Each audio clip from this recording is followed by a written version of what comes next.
야, 너 이거 들었어? 그동안 정치권을 뜨겁게 달궜던 이른바 연어 술파티 논란에 법원이 사실상 결론을 내렸다는 거야. 이번 국민참여재판에서 배심원단과 재판부는 2023년 수원지검 영상녹화실에서 술자리가 있었다는 주장을 인정하지 않았다고 함. 아니, 그렇게 시끄러웠던 일이 결국 아니었다고? 더 놀라운 건 따로 있었음. 김성태 전 쌍방울 회장을 통한 이재명 당시 경기지사 후원 의혹에 대해서는 배심원단 전원거 재판부가 무죄 판단을 내렸다는 것. 반면 경기도 대북지원사업과 관련된 일부 혐의는 재판부가 검찰의 공소권 남용을 지적하며 공소 기각 결정을 내렸다고.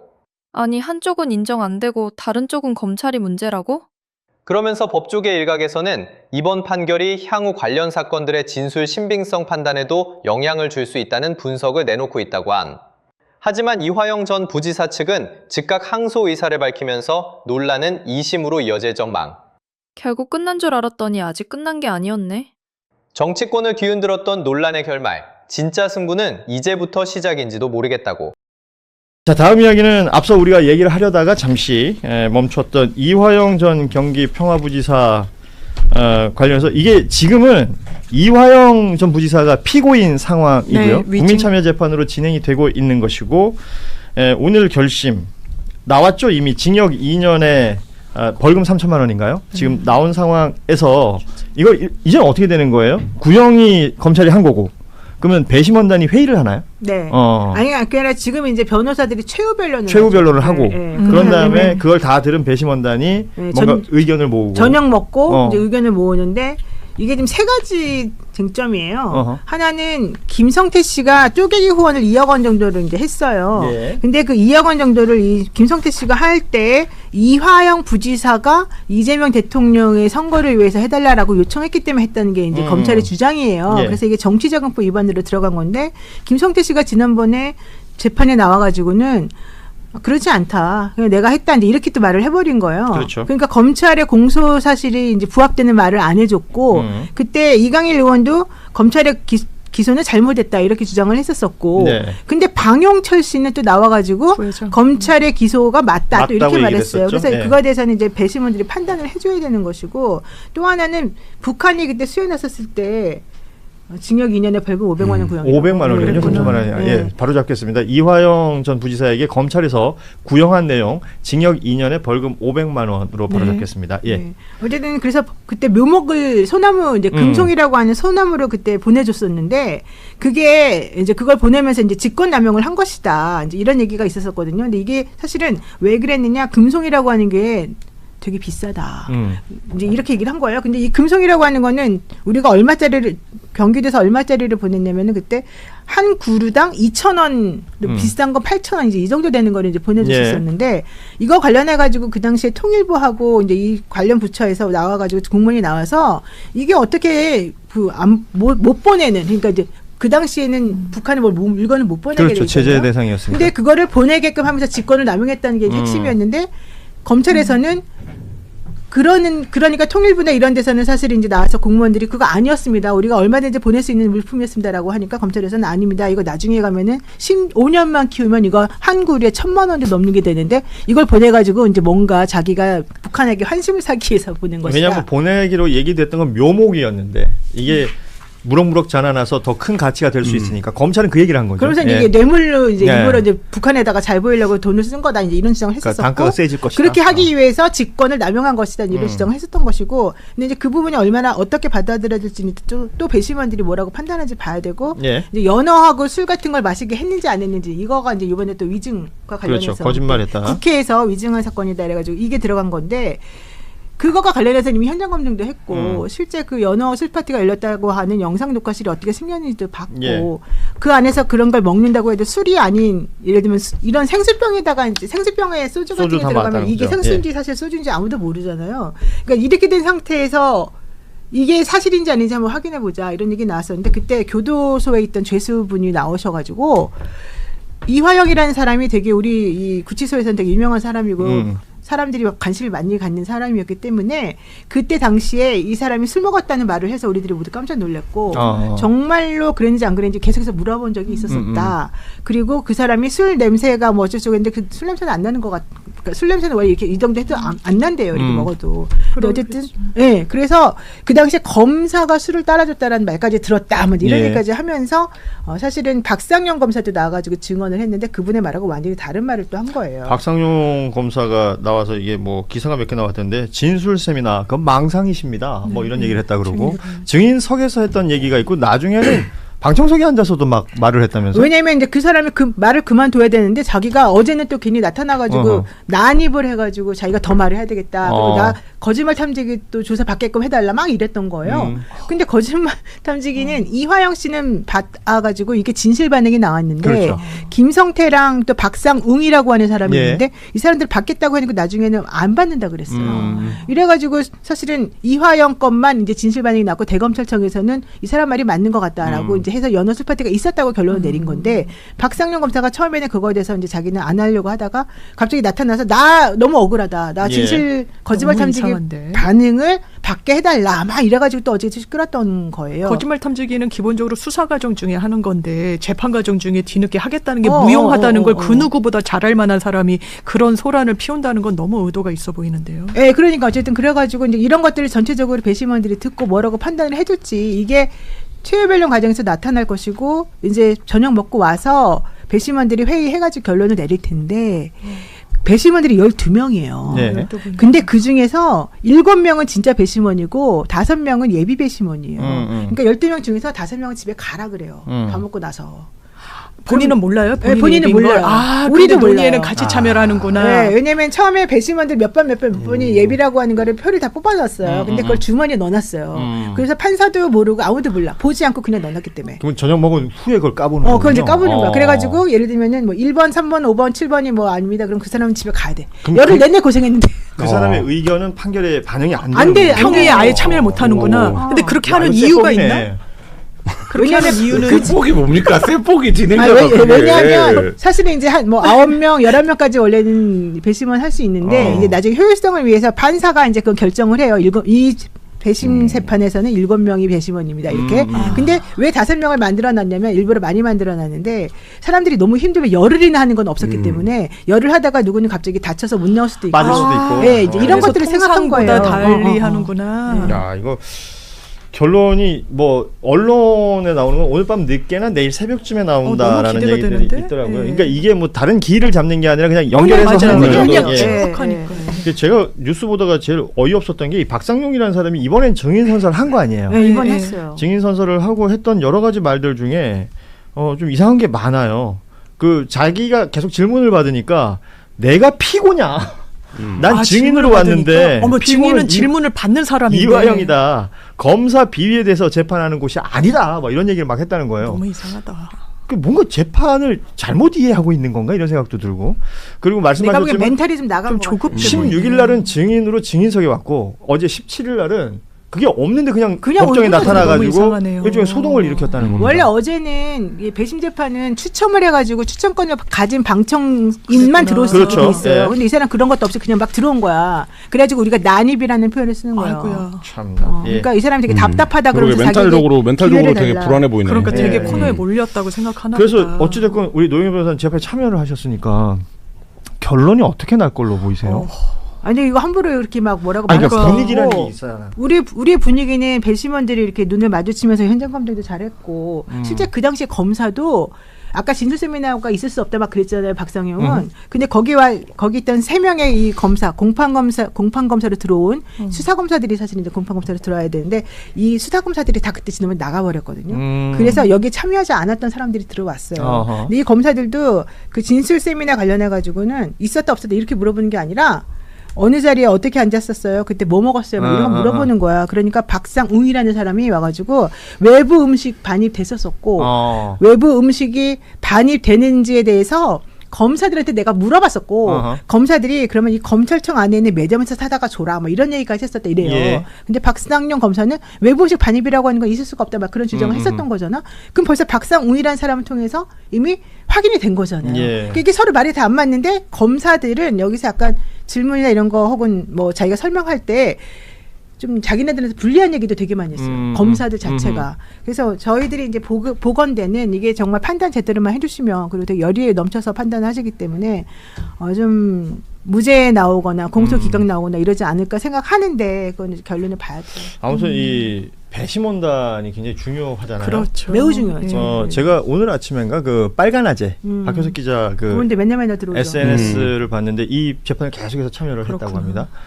그리고 배심원단들을 계속 보다 보니까 이제 낯이 익는 분들이 있는데 이른 아침부터 법정에 와가지고 이렇게 준비를 하신대요. 9시 반부터 시작이고 밤 11시에 끝나기도 하고요. 9시에 끝나기도 하고. 그러니까 어제도 늦게 끝났는데 오늘 아침 일찍 나와 있는 거 보니까 저분들이 잘해줄 것 같다 그런 기운을 느꼈다 뭐 이런 SNS 글이 있었는데 일단은 오늘 밤 혹은 내일 새벽 사이에 결론이 나올 것으로 보입니다.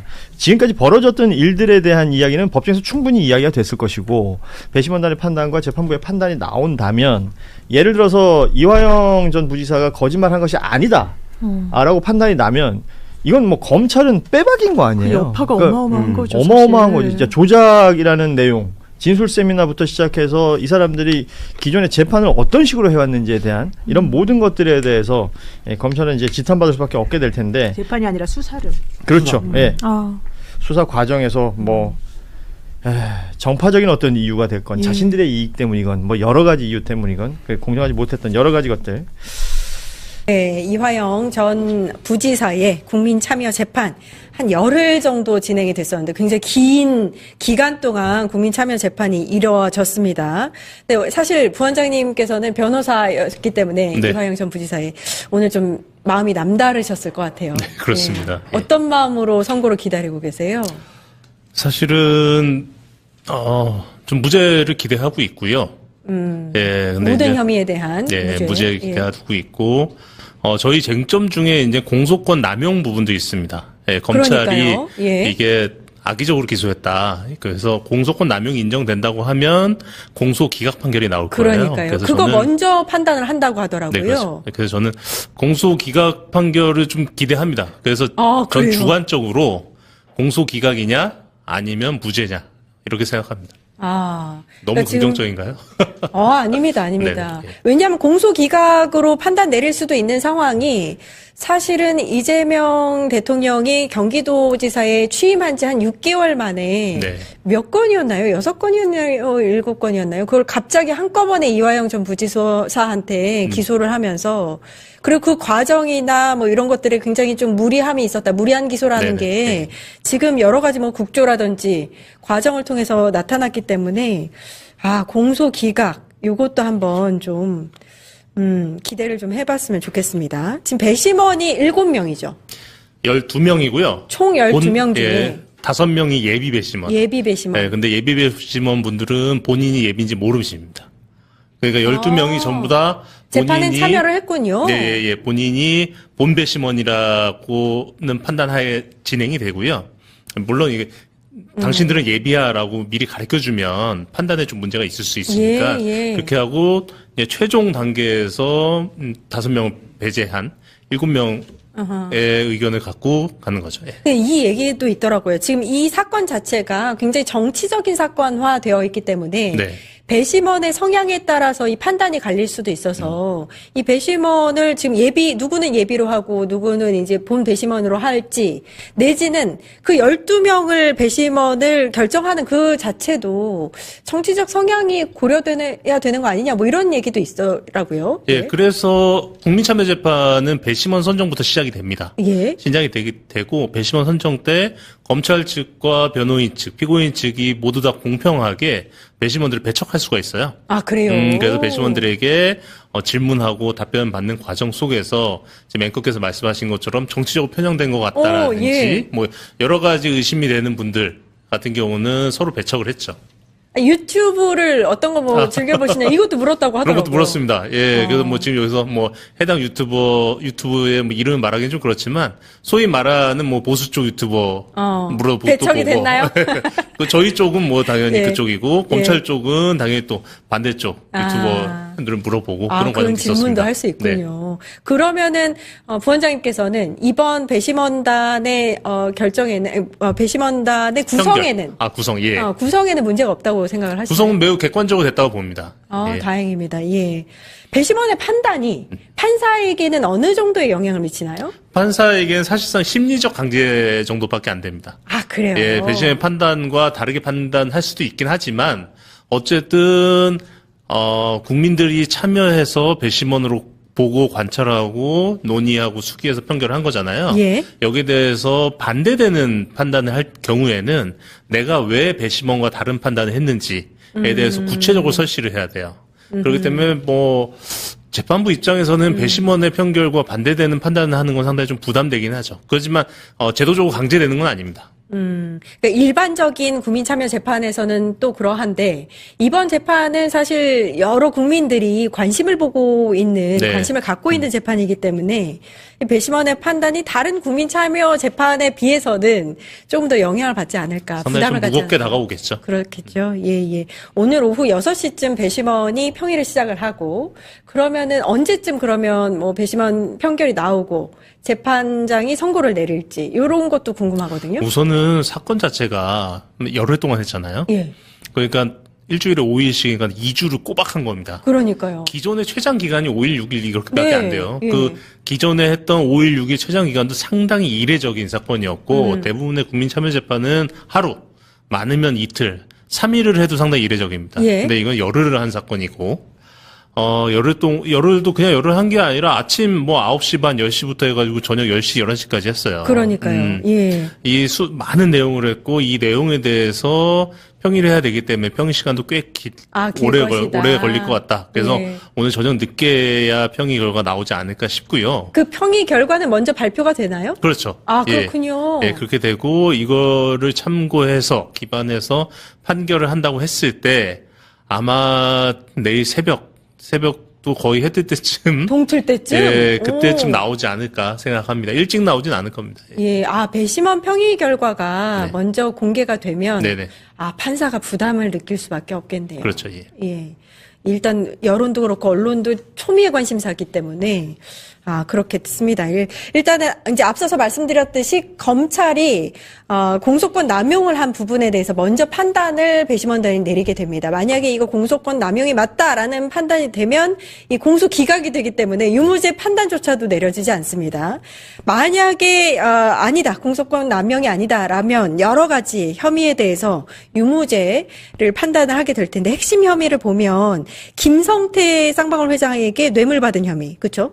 요거 있고 대북 지원 사업함에 있어서 이걸 뭐 강제성이 있느냐 뭐 이것도 볼 것 같고 연어 술 파티 요게 이제 또 제일 관심사인데 요런 것들을 이제 판결 내리게 됩니다. 어떻게 예상을 하세요? 우선 김성태 회장은 뇌물 받은 사안은 아니고요. 예. 김성태 회장이 이재명 대통령의 대선 캠프에 이제 후원을 했는데 그 후원을 이화영이 사주했다. 뭐 이런 정치장법 위반 이 부분인데요. 불법 정치자금. 예, 이 부분은 상식적으로 말이 안 됩니다. 예, 당시 이재명 캠프의 후원 기조는 고액 후원은 안 받고 모두 다 일반 국민들의 10,000원, 20,000원, 50,000원, 10만 원, 10만 원 미만 소액 후원을 다 모은다라는 게 기조였고 예. 그렇게 모아서도 하루 이틀 만에 다 찼습니다.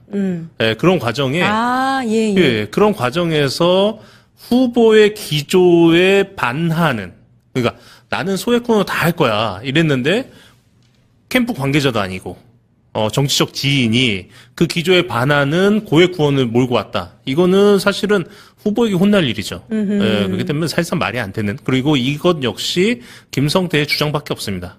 그렇군요. 예, 이 부분이 있고. 예. 그 다음에 저는 사실은 여론은 위증죄 사건에 좀 집중돼 있긴 하지만 그게 위증죄 사건이 이제 이슈화 됐기 때문에 그렇지만 저는 사실은 대북 후원, 대북 지원 사업. 이 부분이 저는 가장 중요한 사건이라고 봐요. 왜 그러냐면, 지난 윤석열 정부의 정치검찰들이 이 부분을 수사를 하면서, 한국의 대북 지원 사업가들을 아예 초토화시켜버렸습니다. 예, 대북 지원 하시는 분들, 북한 사업 하시는 분들, 북한 활동하시는 분들을 아예 초토화시켜버렸고, 저는 이 부분이 회복되는데 최소 10년은 걸릴 거라고 생각을 해요. 예, 그래서, 경기도가 민간과 함께 북한에 지원한 사업을 버블 잣대를 갖다 대고, 그것 또한 공정하지 않고 조작 수사를 통해서, 처벌하겠다고 칼을 들이댄 겁니다. 예, 이 부분이 과연 합당하냐, 합당하지 않느냐라는 판단하는 부분이고, 저는 여기서 만약에 이화영 부지사에 대해서 무죄가 선고된다라고 하면 이 부분은 정말 엄중하게 평가하고 거기에 대한 검찰과 윤석열 정부의 책임을 물어야 된다 이렇게 생각을 하고요. 그다음에 이제 위증 사건. 위증 사건은 지금 정황은 다 나와 있습니다. 그렇죠. 당일날 아침에 김성태 회장이 직원들한테 술 가지고 와라. 특히 생수병에 담아와라 하는 내용도 있고 술을 산 영수증도 있고 정황은 다 나왔습니다. 그리고 그날 그 음식을 먹는 그 자리에 물이 담긴 페트병이 올라와 있었다라는 교도관의 증언도 있습니다. 단지 김성태 등 쌍방울 관계자 그리고 박상용 등 검찰 관계자들만 음식을 먹은 건 인정하지만 술을 안 먹었다라고 주장할 뿐이고요. 더욱이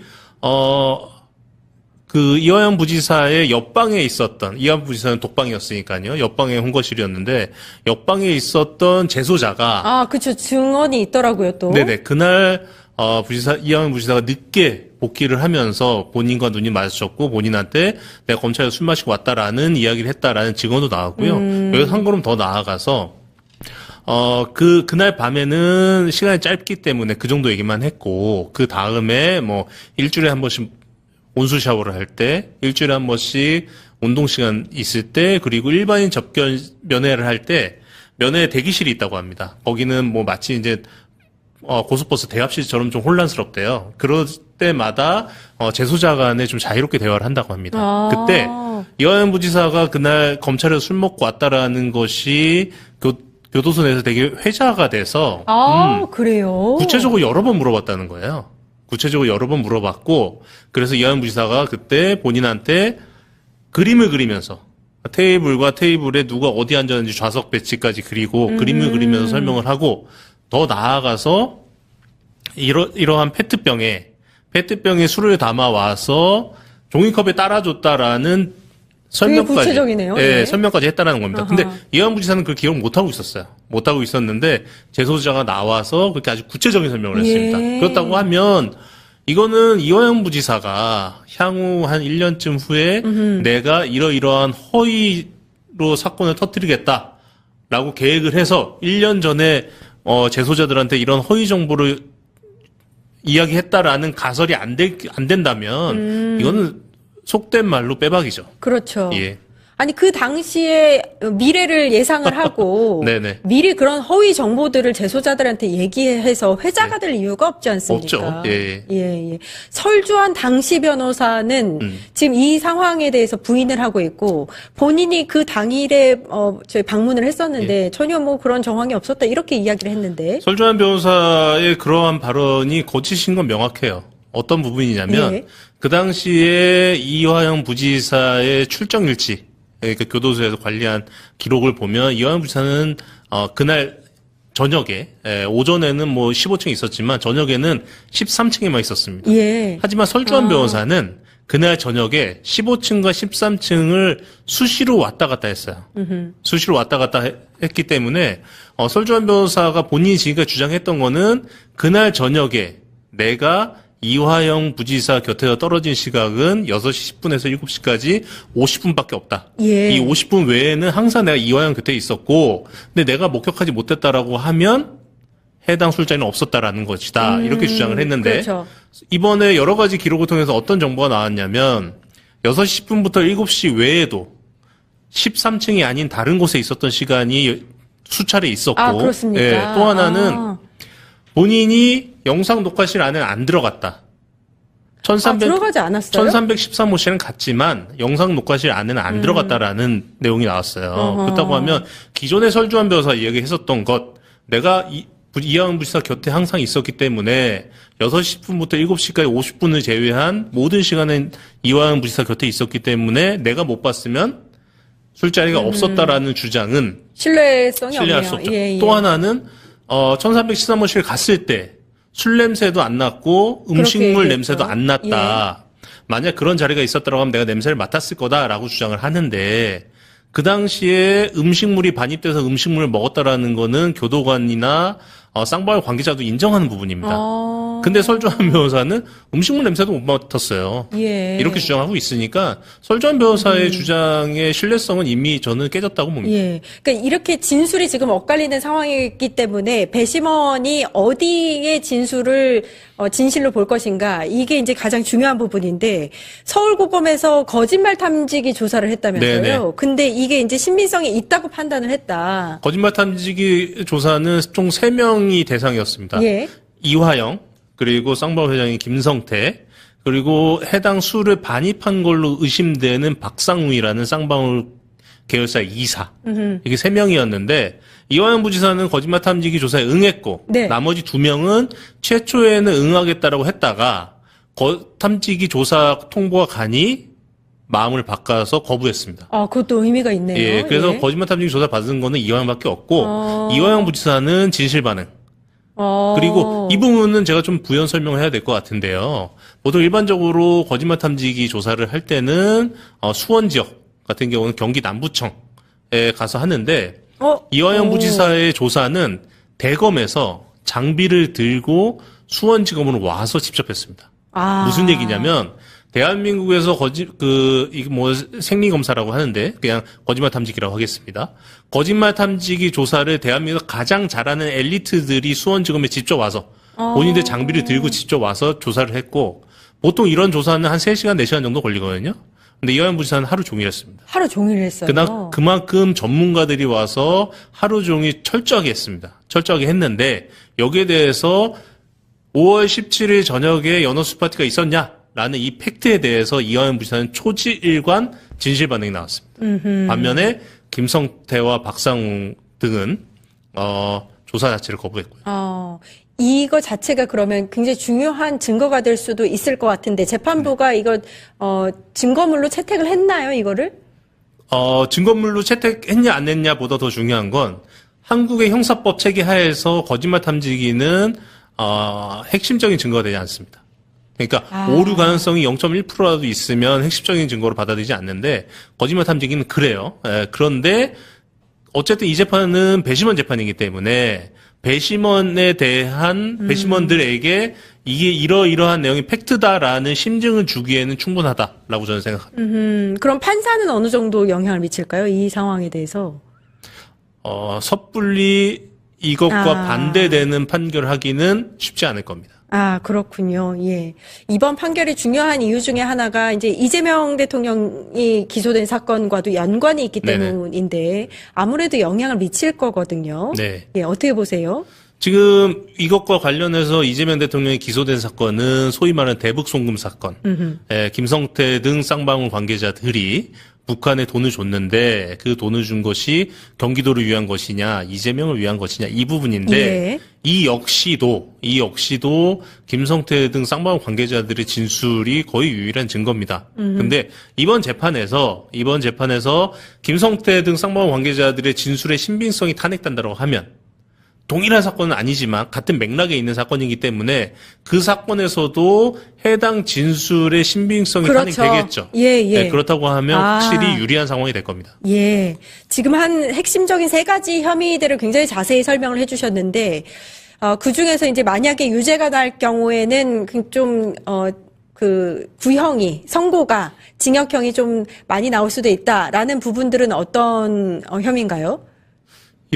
여러 가지 혐의들이 있는데, 이 혐의에 대해서 구형을 다 따로 하진 않았기 때문에 오늘 그걸 보니까 명확하게 2년을 구형을 했더라고요. 예, 명확하게 구분하기는 좀 어려울 것 같습니다. 그렇군요. 예. 징역 2년 구형했고 정치자금법 위반 혐의는 벌금 500만 원 구형했는데 결과는 이제 무죄로 예상을 하신다. 공소 기각 내지는 좀 나이브하게 말씀드리면 상식을 가진 법관이라면 그러니까 제가 이 재판을 하면서 여러 동안 하면서 무슨 생각을 들었냐면 도대체 왜 이런 무의미한 기소를 해서 예. 사법 자원을 낭비하냐라는 맞습니다. 생각까지 했습니다. 예, 그래서 상식을 가진 법관이라고 하면 유죄 선고 못할 거라고 생각합니다. 예. 그러니까 이 판단이 굉장히 중요한 이유가 뭐냐면 이 재판 자체가 정치적인 재판이었어요. 무리한 기소였고 설계된 기소였고 수사였기 때문에 이 자체가 무죄가 나와야만 검찰의 이 문제점을 제대로 짚을 수 있다. 굉장히 중요한 재판입니다. 오늘 새벽에 최종 선고가 나올 텐데 그 결과를 좀 관심 있게 지켜보도록 하겠습니다. 김광민 민주연구원 부원장님과 함께했습니다. 감사합니다. 네, 감사합니다.